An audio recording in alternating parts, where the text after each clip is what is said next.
चलो आ, आज का हमारा जो टॉपिक है that is fully controlled full wave bridge rectifier. अब लास्ट टाइम हमने जो डिस्कशन की थी वो की थी half wave controlled rectifier and semi converters. Semi semi converters में क्या था? हाफ वेव कंट्रोल्ड रेक्टिफायर में एक एससीआर लगाया था हमने। सेमी कन्वर्टर में हमने दो एससीआर, दो डायोड्स की हेल्प से रेक्टिफायर सर्किट बनाया था। ठीक है, इन दोनों में जो आउटपुट आ रही थी हमें आ रही थी one quadrant, single quadrant output आ रही थी जिसमें, ठीक है, मतलब ये सिर्फ हाफ साइकिल को लेके ही डील कर रहा था, नेगेटिव साइकिल में ये डील नहीं करता था। दोनों में बात कर रहे हैं। तो आज जो बात करेंगे that is fully controlled full wave bridge controlled rectifier. तो बेसिकली क्या है ये? इसमें हम जैसे हमने बेसिक इलेक्ट्रॉनिक्स में फुल वेव ब्रिज रेक्टिफायर बनाया था जिसमें हमने चार डायोड्स यूज करते थे, राइट। और फुल वेव का मतलब क्या है? ये फुल वेव में आउटपुट दे रहा है। फुल वेव जो हमें इनपुट दे रहे हैं, जो हम एसी आउटपुट चाहिए हमें डीसी कंट्रोल्ड डीसी, और जो एसी इनपुट दे रहे हैं उसमें दो साइकिल्स होते हैं, positive as well as negative. So positive पे तो हमें आउटपुट मिल नहीं रही है, बट जो हमारा नेगेटिव साइकिल है उसमें भी हमें आउटपुट मिलेगी with the help of the components used in the rectifier circuit, and that is why it is called the full wave bridge rectifier. और ब्रिज का नाम इसलिए दिया गया बिकॉज जो चारों एससीआर यूज करेंगे हम, इसमें हम चार एससीआर यूज करेंगे। चारों एससीआर जो कनेक्टेड होंगे एक दूसरे के साथ, that is in the bridge form. वो ब्रिज कॉन्फ़िगरेशन में कनेक्टेड होगा, इसलिए that is why it is known as full wave bridge control rectifier. ठीक है जी, इसके बारे में पूरा डिस्कशन करते हैं। ये 10 मार्क्स का क्वेश्चन आ सकता है आपको, उसके रिलेटेड पूरी अब हम जो है वो इसके नोट्स बनाएंगे साथ में। सबसे पहले होता क्या है? Single phase full wave controlled bridge, यहाँ पे रेक्टिफायर लिख सकते हैं आप। Single wave full wave controlled bridge rectifier with R load. हम ना दो तरीके से इसको जस्टिफाई करेंगे, वही जैसे एक बार आर लोड लगा के देख लेंगे, एक बार आर एल लोड लगा के देख लेंगे। ठीक है, दोनों टाइम पे ये कैसा बिहेव कर रहा है, ये जो ब्रिज सर्किट या जो रेक्टिफायर सर्किट है, वो दोनों की हम कॉन्फ़िगरेशन नोट करेंगे। सबसे पहले आर लोड की बात करेंगे जिसमें हमने चार थायरिस्टर लगाने हैं, T1, T2, T3 and T4। ये चारों के नाम दिए हुए हैं, और जो लोड पे हम कनेक्ट करेंगे that is R resistance only. The conduction of all these thyristor is fully controlled. और ये चारों जो थायरिस्टर, हमें पता है थायरिस्टर को हम अपनी तरफ अपने अकॉर्डिंगली कंट्रोल कर सकते हैं। डायोड को कंट्रोल करना मुश्किल है बिकॉज डायोड को इनपुट दो वो आउटपुट दे देगा हमें, वो that can't be controlled. But इसमें हम अपनी मर्जी से जब मर्जी इसको टर्न ऑन कर सकते हैं with the help of firing angle. ठीक है, तो these four thyristors are fully controlled, that is why it is known as fully controlled full wave bridge rectifier, hence it is called full converter। इसको हम full converter भी बोलते हैं। ठीक है, जैसे सेमी कन्वर्टर था लास्ट टॉपिक, ये फुल कन्वर्टर हो गया। The input to this converter is single phase AC supply. इसमें जो हम इनपुट देंगे that is AC supply, and the output will be controllable DC. Output हमें कंट्रोलेबल डीसी मिलेगी, और इसको हम टू क्वाड्रेंट कन्वर्टर भी बोलते हैं। टू क्वाड्रेंट क्यों बोलते हैं वो हम इसी टॉपिक में, लास्ट स्लाइड है हमारी उसमें दिया हुआ है। सो अगर आपको एग्जाम में क्वेश्चन आ जाए, ब्लैंक्स आ जाए कि ये जो फुल कन्वर्टर है that is dash quadrant converter, तो हम आंसर लिखेंगे टू। अगर हम सेमी कन्वर्टर की बात करते थे तो semi converter was one quadrant converter.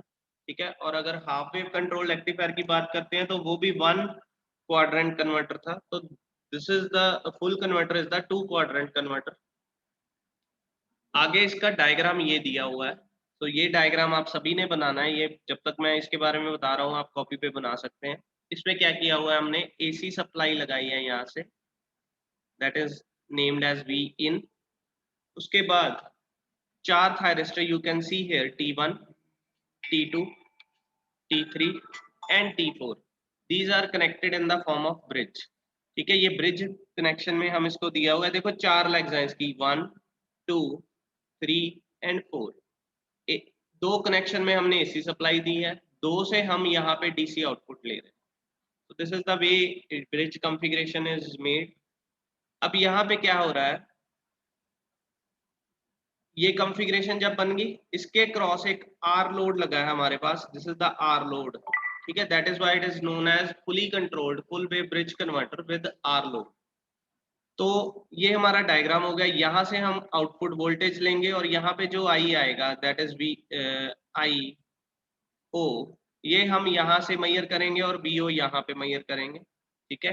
तो इसके अकॉर्डिंगली हमें आउटपुट क्या मिल रही है इस सर्किट के अकॉर्डिंगली, उसके बारे में पढ़ेंगे। आई होप ये सबने बना लिया है आपने। आगे चलता हूँ, इसको दो ऑपरेशंस में इन्होंने दो साइकिल्स में डिवाइड किया हुआ है पूरे सर्किट को। हमें पीछे से जो इनपुट मिल रही है that is AC. We all know that कि रेक्टिफायर का काम होता है एसी को डीसी में कन्वर्ट करना। So we are getting the AC input के दो साइकिल्स होते हैं, पॉजिटिव एंड नेगेटिव। हम सिर्फ एक साइकिल को ही डिस्कस करेंगे।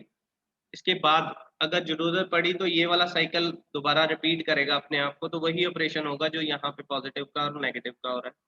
तो पॉजिटिव और हाफ को उन्होंने दो दो मोड्स में कन्वर्ट किया है। सबसे पहले positive half cycle is divided into two intervals.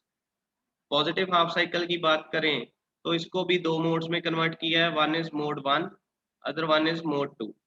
Mode one होगा हमारा 0 से लेके अल्फा तक। अल्फा क्या है, that is the firing angle जब हम थायरिस्टर को टर्न ऑन करेंगे, ठीक है। और दूसरा मोड है अल्फा से लेके उस हाफ साइकिल तक जब जब तक वो पॉजिटिव हाफ साइकिल चल रहा है।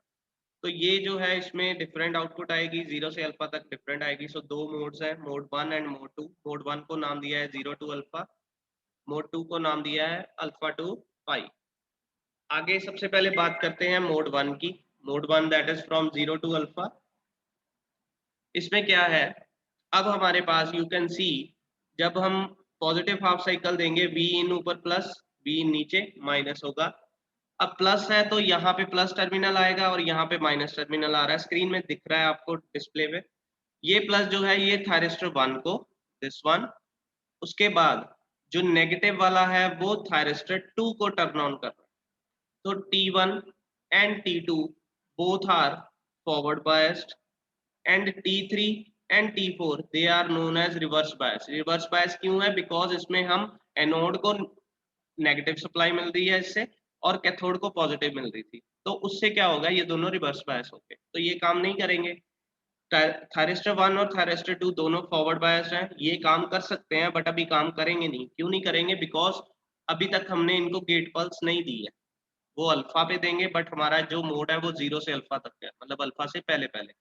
तो यहाँ पे क्या लिखा है, during positive half cycle of the supply the thyristor T1 and T2 both are in forward blocking mode. अब इसको लगाना ऐसे ही है, T1 और T2 डायगोनली कनेक्टेड है, T3 and T4 diagonally connected, ठीक है। तो उसके अकॉर्डिंगली ही हम आउटपुट भी लिखेंगे कि T1 and T2 both are in forward blocking mode. दोनों फॉरवर्ड मोड में है बट ब्लॉकिंग मोड है बिकॉज अभी तक हमने गेट पल्स नहीं दी थी। So they act as an open circuit, दोनों ओपन सर्किट की तरह काम करेंगे। और ये जो राइट साइड पे आपको डायग्राम दिख रहा है इसमें हम देख सकते हैं कि चारों के चारों थायरिस्टर भी ओपन सर्किट है। T1 भी ओपन है, T2 भी ओपन है बिकॉज ब्लॉकिंग मोड है। T3 और T4 तो वैसे ही ओपन सर्किट होंगे बिकॉज ये दोनों रिवर्स बायस्ड। तो यहाँ पे क्या हो रहा है, हमें जब ये सारे ओपन सर्किट मिल रहे हैं, हमारी जो इनपुट यहाँ पे वोल्टेज है वो आउटपुट में मिल ही नहीं रही है, वो आउटपुट तक पहुंच ही नहीं रही है, करंट वहां तक नहीं पहुंच रहा है। तो क्या होगा, output voltage and output current both are zero. हमारा वीओ भी जीरो होगा इस टाइम पे, आईओ भी जीरो होगा इस टाइम पे। तो so this is first mode, first mode की बात कर रहे हैं अभी तक।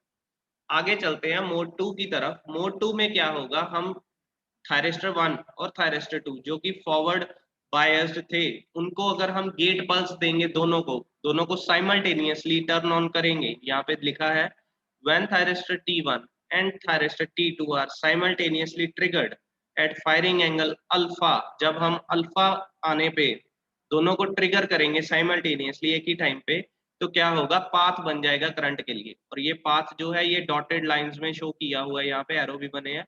ये पाथ क्या करेगा, T1 से होता हुआ करंट लोड की तरफ, लोड से होता हुआ T2 की तरफ, T2 से होता हुआ वापस सप्लाई की तरफ आएगा। So it will make a closed path. तो करंट फ्लो करेगा सर्किट में से, और जब करंट फ्लो करेगा तो हमारी जो इनपुट वोल्टेज है वो हमें आउटपुट पे शो होनी शुरू हो जाएगी। मतलब ये वाली इनपुट आउटपुट पे शो होगी, हमें वी आउट जो मिलेगी वो वही मिलेगी जो वी इन थी। इस टाइम पे अल्फा से पाई तक सेम वोल्टेज मिलेगी हमें, और जो करंट है that will be same because resistive load है, रेजिस्टिव लोड के कारण voltage and current in phase होते हैं। इन फेज का मतलब जब जब करंट जब जब वोल्टेज बढ़ेगी करंट बढ़ेगा, जब जब वोल्टेज घटेगी करंट भी कम होगा। तो हमें आईओ और बीओ यहाँ पे मिलना शुरू हो जाएंगे इन दिस मोड। ये हो गया पॉजिटिव हाफ साइकिल। आगे चलते हैं नेगेटिव हाफ साइकिल की तरफ। नेगेटिव हाफ साइकिल को भी दो मोड में कन्वर्ट किया है। एक है हमारा, देखो पूरा नेगेटिव हाफ साइकिल पाई से 2 पाई तक होता है। पाई से लेके पाई प्लस अल्फा तक एक मोड हो गया, जिसको हम मोड 3 का नाम देते हैं। पाई प्लस अल्फा से 2 पाई तक मोड 4 हो गया, जिसको हम इंटरवल या मोड 4 बोलते हैं। पाई प्लस अल्फा क्या है, जब बाकी के दो थायरिस्टर, जब हम नेगेटिव साइकिल देंगे तो दो थायरिस्टर टर्न ऑन हुए थे पहले साइकिल में, अब भी दो थायरिस्टर टर्न ऑन होंगे। उनको टर्न ऑन करने के लिए जो हम फायरिंग एंगल दे रहे हैं अल्फा, वो उसको पाई प्लस अल्फा से डिनोट किया हुआ है यहाँ पे। तो वही चीज है, दो मोड यहाँ पे हो गए, मोड 3 एंड मोड 4। मोड 3 की बात करते हैं। ये है हमारा पाई से लेके पाई प्लस अल्फा तक। जब तक हमने इसको नेगेटिव सप्लाई तो दे दी बट अभी तक टर्न ऑन नहीं किया थायरिस्टर 3 को और 4 को, तो क्या होगा, बी इन यहाँ पे नेगेटिव, यहाँ पे पॉजिटिव होगा, उल्टी हो जाएगी हमारी पोलैरिटी। तो थायरिस्टर 1 तो रिवर्स बायस हो गया, थायरिस्टर 2 भी रिवर्स बायस हो गया बिकॉज एनोड को अगेन नेगेटिव मिल रही है और कैथोड को पॉजिटिव मिल रही है, तो दोनों रिवर्स बायस हो गए। बट जो हमारा थायरिस्टर 3 था और थायरिस्टर 4 था ये टर्न ऑन हो गए, मतलब फॉरवर्ड बायस हो गए, बट अभी फॉरवर्ड ब्लॉकिंग मोड में है। फॉरवर्ड ब्लॉकिंग मोड मतलब अभी तक हमने गेट पल्स नहीं दी है। तो वही चीज दी है यहाँ पे, during negative half cycle the thyristor T3 and T4 are in forward blocking mode, so they act as an open circuit. Again वही चीज होगी कि T1 T2 तो वैसे ही रिवर्स बायस थे, T3 और T4 अभी तक टर्न ऑन नहीं हुए हैं बिकॉज गेट पल्स नहीं मिली है। तो हमारी जो इनपुट वोल्टेज है वो आउटपुट पे नहीं मिलेगी, उस टाइम पे VO again zero, IO again zero. तो mode 1 and mode 3 are equally same, but वो पॉजिटिव और नेगेटिव है, इसलिए दोनों अलग अलग दिखाए हुए हैं। तो यहाँ पे output voltage and output current both are zero. आगे चलते हैं मोड 4 की तरफ। मोड 4 में क्या हो रहा है, हम ट्रिगरिंग दे रहे हैं T1 को एंड T4 को, T3 एंड T4 को दोनों को गेट पल्स दी। तो गेट पल्स देने से ये शॉर्ट सर्किट हो गए, ये टर्न ऑन हो गए, कंडक्टिंग मोड में आ गए, फॉरवर्ड कंडक्टिंग मोड में। तो क्या हुआ, यहाँ से करंट पॉजिटिव से होता हुआ T3 की तरफ, T3 से होता हुआ रेजिस्टेंस लोड की तरफ, लोड से होता हुआ T4 की तरफ, और T4 से होता हुआ वापस सप्लाई की तरफ। तो ये क्लोज्ड पाथ बन गया। जब क्लोज्ड पाथ बन गया तो सारा का सारा करंट आउटपुट पे शो होना शुरू हो गया और वोल्टेज भी हमें मिलनी शुरू हो गई वहां पे। तो वहां पे क्या होगा, आउटपुट वोल्टेज पॉजिटिव होगी। पॉजिटिव क्यों मान रहे हैं, जबकि इनपुट वोल्टेज तो नेगेटिव थी। और आउटपुट वोल्टेज पॉजिटिव क्यों आ रही है, बिकॉज ये ब्रिज कनेक्शन ऐसे ही होता है कि हमारा इस टाइम पे भी जो फ्लो कर रहा है करंट, वो एक ही डायरेक्शन में फ्लो कर रहा है। You can C from this side, ऊपर से नीचे की तरफ फ्लो कर रहा है, और ऊपर से नीचे की तरफ करेगा तो सेम वोल्टेज मिलेगी हमें जो कि पहले साइकिल में मिल रही थी, दैट इज पॉजिटिव। तो पॉजिटिव वोल्टेज मिल रही है हमें एंड आउटपुट करंट भी सेम होगा बिकॉज रेजिस्टिव लोड है, तो I and V are in phase. ठीक है, तो हमें ये मोड में सेम करंट पॉजिटिव और आउटपुट वोल्टेज भी पॉजिटिव मिल रही है। अब ये चारों मोड हो गए हमारे, दो साइकिल कवर हो गए। ऐसे ही हाफ पॉजिटिव हाफ नेगेटिव पे अगले साइकिल पे भी सेम काम होगा। एक बार T1 T2 काम करेंगे, एक बार T3 T4 काम करेंगे, तो हमें ये आउटपुट मिल जाएगी। अब वेवफॉर्म में हम जो मैं आपको दिखाना चाहता हूँ सिर्फ उसी पे ध्यान देना। सबसे पहले है V इन, इसमें क्या है, ये हमारा पॉजिटिव हाफ साइकिल 0 से पाई तक, फिर नेगेटिव हाफ साइकिल पाई से 2 पाई तक। सिर्फ इसी के बारे में डिस्कस करते हैं। सबसे पहला मोड था 0 से अल्फा, तो उस टाइम पे हमें ना तो यहाँ पे you can see this is VO this is IO. ठीक है, बीओ पे कोई आउटपुट नहीं मिल रही, आईओ पे कोई आउटपुट नहीं मिल रही, दिस इज ब्लैंक। फिर हमने गेट पल्स दी अल्फा पे आके, उस पे क्या हुआ, जो इनपुट वोल्टेज थी वो हमें आउटपुट पे मिल गई with the help of T1 and T2, तो ये हमारी बीओ मिल गई हमें, और यही चीज हमें आईओ पे मिल गई। मोड 2 में हमें आईओ भी वही मिला जो बीओ पे मिल रहा है। फिर आ गया negative half cycle. Negative half cycle में मोड 3 में हमें कोई आउटपुट नहीं मिल रही, ना बीओ मिल रही है ना आईओ मिल रही है। और जो हमारा पाई प्लस अल्फा से लेके जब हमने गेट पल्स दी थी थायरिस्टर 3 एंड 4 को, तब हमें आउटपुट मिली with the help of T3 and T4, और ये हमें आउटपुट मिली सेम। ठीक है, और ये सिमिलर आउटपुट पॉजिटिव वोल्टेज और ये पॉजिटिव करंट हमें मिला मोड 4 में। तो mode 2 and mode 4 are equally same and mode 1 and mode 3 are equally same, सिर्फ पॉजिटिव और नेगेटिव हाफ साइकिल का फर्क है। ठीक है, अब ये कंट्रोलेबल है, हम अल्फा को आगे पीछे कर सकते हैं। अल्फा आगे पीछे करने का मतलब है हम टर्न ऑन टाइम जो है थायरिस्टर का वो चेंज कर सकते हैं। जब वो चेंज होगा तो हमारी डीसी आउटपुट जो है, जो एवरेज आउटपुट होगी वो चेंज हो जाएगी, जो हम यहाँ से एवरेज निकालेंगे that will be different. So this is called controllable full wave rectifier. अगर मैं इसका क्वाड्रेंट ऑफ ऑपरेशन देखूं, अब हमें पता है कि वोल्टेज भी पॉजिटिव आ रही थी और करंट भी पॉजिटिव आ रहा था। तो हमारे पास ये अगर एक ग्राफ पेपर है, इसमें ये पॉजिटिव वोल्टेज, ये नेगेटिव वोल्टेज, ये पॉजिटिव करंट, ये नेगेटिव करंट है। अब हमें यहाँ पे हर टाइम पे या तो पॉजिटिव वोल्टेज मिल रही है, ठीक है, जब पॉजिटिव वोल्टेज मिल रही है तो करंट भी पॉजिटिव मिल रहा है, तो हमारा ये वाला एरिया कवर हुआ सिर्फ, and this is called first quadrant. That is why अगर इसकी बात करें फुल वेव जो आर लोड कन्वर्टर की, तो आर लोड में ये एक सिंगल क्वाड्रेंट को कवर अप करेगा। as seen from the waveform, the load voltage as well as load current both are always positive. The load receives the power from the source. This converter it works only as rectifier, और ये rectifier की तरह काम करेगा because source से लेके load की तरफ करंट जा रहा है और एसी टू डीसी की तरफ जा रहा है, इसलिए इसको रेक्टिफायर का नाम दिया गया है, इस मोड को, इस रेक्टिफायर को, इस कन्वर्टर को। And it will operate only in the first quadrant, ये सिर्फ फर्स्ट क्वाड्रेंट में काम करेगा बिकॉज पॉजिटिव वोल्टेज पे पॉजिटिव करंट मिल रहा है। This was with the R load, और ये इसकी एवरेज लोड वोल्टेज है, ये आप नोट कर लीजिए अगर एग्जाम में कभी आ जाए तो। एवरेज लोड वोल्टेज हमें जो मिलेगी वो होगी मैक्सिमम वोल्टेज वीएम जो हमने input supply the divided by pi multiply by 1 plus cos alpha, और अल्फा पे डिपेंड करेगा हमारी आउटपुट क्या आ रही है। अगर हमारा अल्फा यहाँ पे 0 डिग्री है, 0 डिग्री मतलब जैसे ही हमारी वेव शुरू होती है उस टाइम पे अगर हम एससीआर को टर्न ऑन कर दे तो क्या होगा, दिस 0 विल बी 1, मतलब हमारे पास 1 प्लस 1 आ जाएगा, 1 प्लस 1 इज 2, हमें आउटपुट मिलेगी 2 VM over pi which will be maximum. तो इसके अकॉर्डिंग अल्फा के अकॉर्डिंगली हमारी आउटपुट चेंज होती रहती है जो कि फायरिंग एंगल है। तो this will be the average load voltage. आगे चलते हैं with R load, sorry R L load. अब हमारा सेम सर्किट यूज करेंगे हम, you can see diagram here, same circuit है, T1 T2 T3 T4 लगे हैं इनपुट सप्लाई के साथ, और यहाँ पे लोड चेंज हो गया, लोड हमने लगा दिया RL। RL लोड का ये नहीं मतलब कि एक रेजिस्टेंस और एक इंडक्टेंस को सीरीज में लगा दिया, this will be a motor. हम इसको मोटर लेके चल रहे हैं, डीसी मोटर, बिकॉज ये रेक्टिफायर की तरह काम कर रहा है तो डीसी मोटर लेंगे हम। तो डीसी मोटर है, उसमें इंडक्टेंस भी होगी, उसमें रेजिस्टेंस भी होगी, that is why we are taking it as R L load, जो कि इंडक्टिव लोड है। तो ये सर्किट की हम बिहेवियर चेक करेंगे कि इस सर्किट में कैसे काम करता है ये ब्रिज कन्वर्टर, फुल कन्वर्टर। बाकी सारा डायग्राम सेम है, सिर्फ आर एल लोड लगा दिया हमने। इसमें क्या किया है, single phase full converter bridge using 4 thyristor, इसमें भी 4 thyristor T1 T2 T3 T4 connected in the bridge configuration. The inductive load means resistance and inductance in the load. Such loads are DC motor, और ये DC motor होगा। Because of the inductive load, the load current can be continuous or discontinuous depending on the value of load inductance.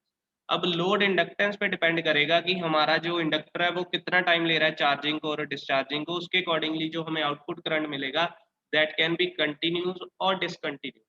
वो continuous भी हो सकता है, वो discontinuous भी हो सकता है, ठीक है। तो आगे चलते हैं। अब इसमें भी अगेन पॉजिटिव हाफ साइकिल भी होगा इनपुट सप्लाई का और नेगेटिव भी होगा। पॉजिटिव को 2 मोड्स में कन्वर्ट किया है, मोड 1 एंड मोड 2 को, वो सेम ही होंगे। मोड 3 एंड मोड 4 होंगे नेगेटिव के रिलेटेड। तो एक एक करके पढ़ते हैं। आई होप यहाँ तक तो आपको सबको समझ आता होगा। 0 से अल्फा पहला मोड, अल्फा से पाई दूसरा मोड, ठीक है। तो यही दिया हुआ है, मोड 1 को 0 से अल्फा, मोड 2 को अल्फा से पाई।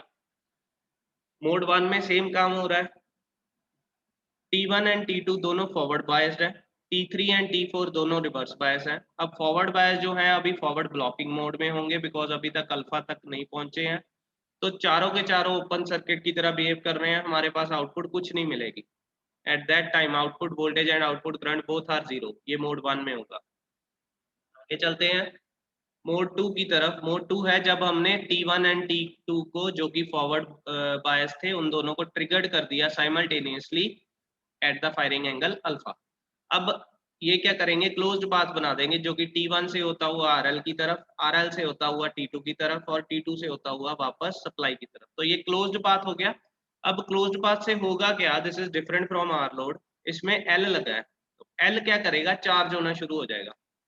इसमें जो है वो अपोज करेगा इनपुट सप्लाई को, करंट को, और वो चार्ज होना शुरू हो जाएगा। जब चार्ज होगा तो ये हमारा output current start rising during charging. हमें जो आउटपुट मिलेगी वोल्टेज वो हमें वैसे ही मिलेगी, वो अकॉर्डिंग टू इनपुट मिलेगी, बट हमारा जो करंट होगा वो पॉजिटिव में बढ़ता जाएगा, वो हमारा इंक्रीज करेगा। ठीक है, तो output current start increasing during charging. ठीक है, ये हो गया हमारा मोड 2। आगे आ गया नेगेटिव हाफ साइकिल। अब नेगेटिव हाफ साइकिल में भी दो मोड्स हैं, मोड 3 एंड मोड 4। मोड 3 हमारा पाई से लेके पाई प्लस अल्फा तक, मोड 4 है हमारा पाई प्लस अल्फा से 2 पाई तक। आगे चलते हैं, मोड 3 में क्या हो रहा है, during negative half cycle T1 and T2 does not turn of. अब ये लाइन जो है this is different from last topic. इसमें T1 and T2 turn off नहीं हो रहे। क्यों नहीं हो रहे, बिकॉज ये जो L चार्ज हुआ था, पीछे से सप्लाई चेंज हो गई, पीछे से सप्लाई चेंज हो गई, यहाँ पे नेगेटिव मिल रहा है, यहाँ पे पॉजिटिव मिल रहा है। यहाँ पे नेगेटिव का मतलब है T1 को वो रिवर्स बायस कर रहा है, T2 को रिवर्स बायस कर रहा है, T3 एंड T4 को फॉरवर्ड ब्लॉकिंग मोड लेके आ रहा है। बट हमारा यहाँ पे L चार्ज हुआ पड़ा है। L चार्ज होने का मतलब कुछ करंट इसमें पड़ा है जो कि T2 एंड T1 दोनों को फॉरवर्ड बायस में रख रहा है। जब तक ये डिस्चार्ज नहीं होगा L, तब तक ये T2 and T1 forward mode में होंगे, फॉरवर्ड बायस होंगे, इसमें से करंट पास करेगा। तो सबसे पहले ये डिस्चार्ज होगा जो L है, तो वो इस मोड में होगा। क्या होगा, during negative half cycle thyristor T1 and T2 does not turn off, ये टर्न ऑफ नहीं होंगे अभी, because the load inductor does not allow the current to go zero instantly.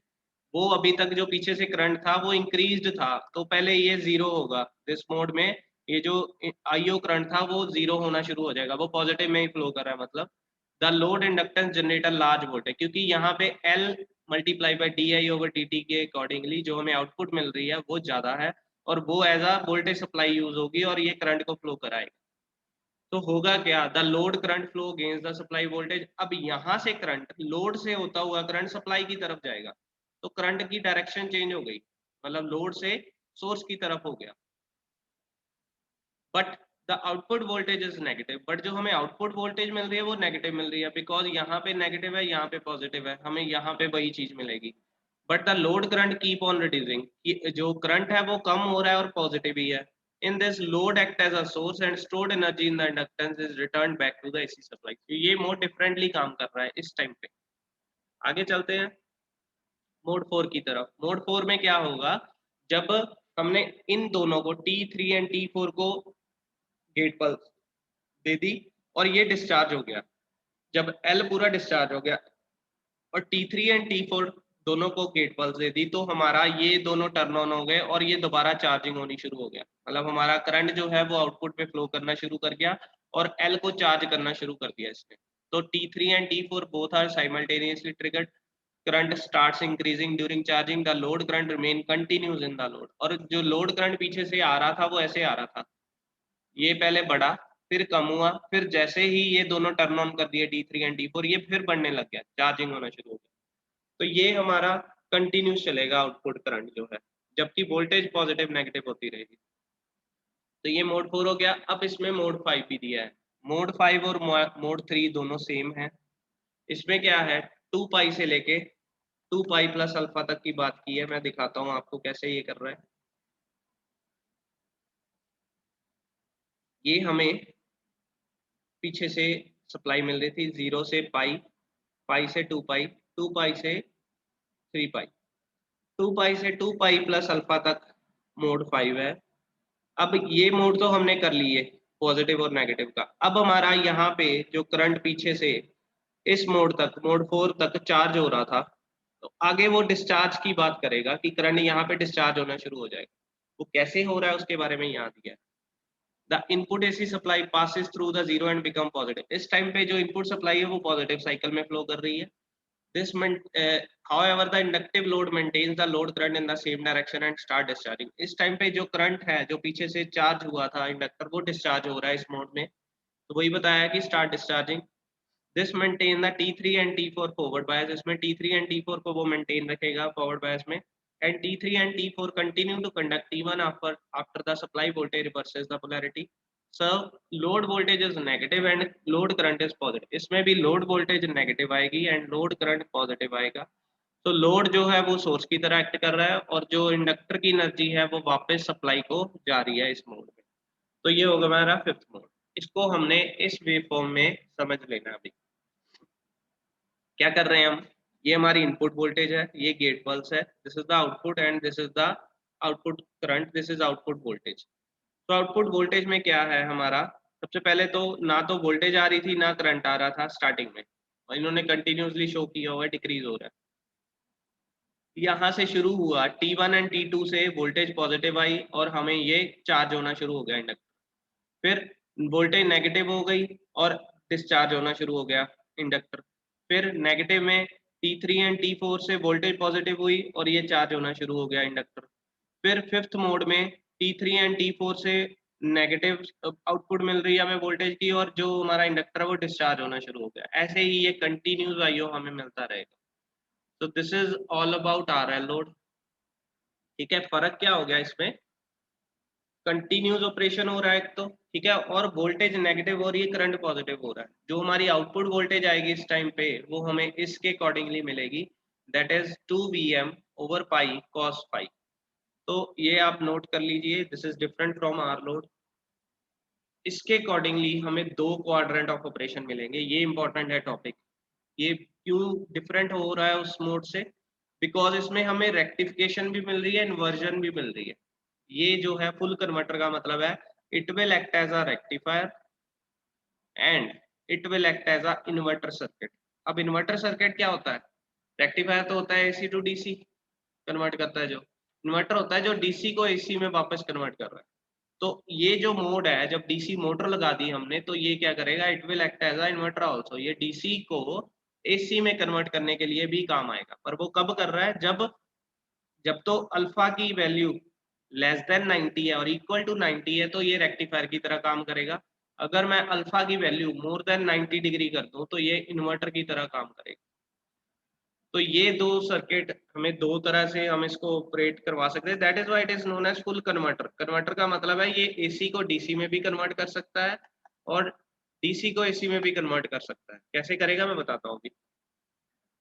पहले रेक्टिफायर की तरह कैसे काम कर रहा है ये देखो, हमने अभी लिया है अल्फा लेस देन और इक्वल टू 90, लेस देन 90 लेके चलते हैं कि 90 से पहले पहले इसको टर्न ऑन कर देंगे SCR को। तो क्या होगा, हमें ये स्क्रीन पे जो हमें आउटपुट मिल रही है ये दिख रही है आपको कि यहाँ पे ये तो है जो mode, this is energy return back, ये है नेगेटिव जो लोड से सोर्स की तरफ काम कर रहा है, और ये है एनर्जी स्टोर्ड बाय लोड जिसमें हमें एनर्जी स्टोर हो रही है, जो इंडक्टर स्टोर हो रहा था इस टाइम पे पॉजिटिव में भी और नेगेटिव में भी। तो क्या होगा इस टाइम पे, the load voltage waveform is shown in figure shows that the area under the positive half is greater than the under negative one, मतलब पॉजिटिव हाफ ज्यादा बन रहा है, नेगेटिव हाफ कम बन रहा है।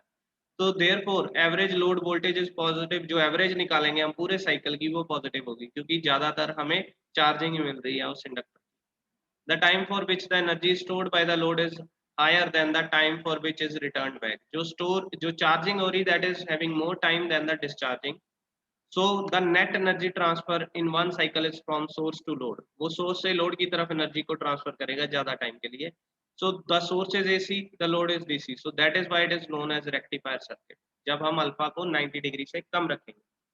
आगे है जब अल्फा को पूरा 90 डिग्री देंगे तो क्या होगा, उस टाइम पे हमें दोनों साइकिल्स में हाफ साइकिल नेगेटिव का मिलेगा, हाफ पॉजिटिव का मिलेगा आउटपुट वोल्टेज, और हमारी जो जीरो वोल्टेज होगी वो एवरेज होगी। अगर हाफ पॉजिटिव हो जाए हाफ नेगेटिव हो जाए तो एवरेज विल बी जीरो। ठीक है, तो इस टाइम पे जब हम अल्फा को 90 डिग्री रख रहे हैं उस टाइम पे पॉजिटिव जितना बन रहा है एरिया उतना ही नेगेटिव बनेगा, तो average load voltage will be zero and net transferred voltage will be zero. इस टाइम पे ना तो लोड सोर्स की तरफ कुछ वैल्यू भेजेगा ना सोर्स से लोड की तरफ जाएगा, तो आउटपुट हमें कुछ नहीं मिलेगी। बट ऐसे होता नहीं है प्रैक्टिकली, हम या तो अल्फा 90 से कम रखते हैं या अल्फा 90 से ज्यादा रखते हैं। जब हमने अल्फा 90 से ज्यादा रख दिया तो क्या होगा, it will act as a inversion mode. इस टाइम पे कॉज अल्फा की जो वैल्यू है according to this 2bm over pi cos alpha. अब कॉज अल्फा 90 से ज्यादा है, हमें पता है अल्फा की वैल्यू, कॉज अल्फा की वैल्यू ऐसे होती है, 0 पे ये मैक्सिमम होता है, 90 पे ये 0 हो जाता है, 90 से जब आगे जाएगा तो ये नेगेटिव होगा, मतलब कॉज की वैल्यू नेगेटिव में जानी शुरू हो जाएगी जब भी ये 90 प्लस करेंगे हम इसको ऑन। तो क्या होगा, जब भी the value of cos alpha is greater than 90 degree it will be negative. अगर ये नेगेटिव होगा cos अल्फा तो हमें आउटपुट वोल्टेज जो BLDC मिल रही थी वो सारी नेगेटिव होगी, तो एवरेज वोल्टेज इज नेगेटिव। हमें ज्यादा टाइम ये नेगेटिव मिलेगी, कम टाइम हमें ये पॉजिटिव मिलेगा। तो क्या होगा, negative half is greater than the positive one, this shift the average load voltage below zero, negative voltage ज्यादा हो गई, वोल्टेज जीरो हो गई, बिलो जीरो हो गई। अब इसमें क्या होगा, the load stores energy during positive half cycle of, अब इसमें एनर्जी जो है वो स्टोर होगी, इंडक्टर चार्ज होगा, और नेगेटिव हाफ साइकिल में ये डिस्चार्ज होगा, तो ज्यादातर डिस्चार्ज हो रहा है। तो क्या हो रहा है, हमारा लोड से सोर्स की तरफ करंट जा रहा है ज्यादातर, तो ये इसीलिए इसको इन्वर्टर ऑपरेशन बोल दिया कि ये डीसी को एसी में कन्वर्ट कर देगा वापस। तो that is why this full converter is known as inverter as well as rectifier. और ये कंट्रोल करेंगे हम खुद, वो कैसे करेंगे, with the angle of alpha. Alpha को अगर हम लेट शुरू करेंगे तो वो इन्वर्टर की तरह काम करेगा, अल्फा को हम 90 डिग्री से पहले शुरू कर देंगे तो वो रेक्टिफायर की तरह काम। अब ये इसका 2 क्वाड्रेंट ऑपरेशन है, जिसमें क्या हो रहा है, जब तो रेक्टिफायर की तरह काम कर रहे तब पॉजिटिव वोल्टेज आ रही थी और पॉजिटिव करंट आ रहा था, तो इसलिए इस क्वाड्रेंट में आउटपुट मिल रही है। जब इन्वर्टर की तरह काम कर रहा है तो नेगेटिव वोल्टेज आ रही थी पर करंट पॉजिटिव आ रहा था, current will be always positive. तो ये इस क्वाड्रेंट में काम करेगा जिसको हम सेकंड क्वाड्रेंट बोलते हैं, और ये इन्वर्टर मोड में करेगा। तो ये 2 क्वाड्रेंट में काम करेगा, कौन सा वाला, full converter with RL load, ये जो है ये 2 क्वाड्रेंट में काम करेगा। ठीक है, आई होप ये यहाँ तक टॉपिक आपको समझ आ गया हो। अब हमारे पास 2 मिनट्स हैं, आप क्वेरीज ले लो, अगर ये क्वेरीज ज्यादा चली तो हम फिर दोबारा क्लास शुरू करेंगे। आ जाओ सामने।